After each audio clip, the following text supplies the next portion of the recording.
রাজধানীর শ্যামলীর centre for kidney diseases and urology CKD হাসপাতালে চাঁদা দাবির ঘটনায় সাবেক যুবদল নেতা মঈনুদ্দিন মঈন এবং তার ৬ সহযোগীকে গ্রেফতার করেছে র্যাব। এদের মধ্যে মঈনের ৪ জন সহযোগীকে ৪ দিনের রিমান্ড দিয়েছে আদালত। র্যাবের মহাপরিচালক মোহাম্মদ আহসান হাবিব পলাশ জানান, মঈনকে নড়াইলের কালিয়ার দাদনতলা গ্রামের ফুপুর বাড়ি থেকে গ্রেফতার করা হয়। এছাড়া বাকি ৬ জনকে বিভিন্ন স্থান থেকে পৃথকভাবে গ্রেফতার করা হয়েছে। পরে তাদেরকে ঢাকায় এনে শেরেবাংলা নগর থানায় হস্তান্তর করা হয়। গত ১১ এপ্রিল সিকেডি হাসপাতালের ওটি ইনচার্জ আবু হানিফ বাদী হয়ে শেরেবাংলা নগর থানায় সাবেক যুবদল নেতা মঈনুদ্দিন মঈনকে ১ নম্বর আসামি করে একটি চাঁদাবাজির মামলা দায়ের করেন।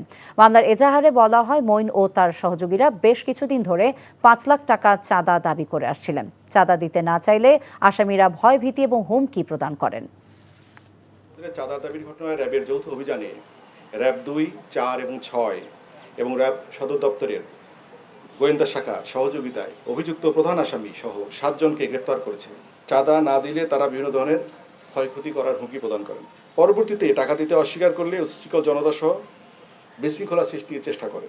তারা হাসপাতালের সামনে অবস্থান করে উচ্ছৃঙ্খল আচরণ করে, উচ্চস্বরে স্লোগান, চাঁদাবাজি, গালাগালি এবং পরিবেশকে অস্থিতিশীল করার অপচেষ্টা চালায়।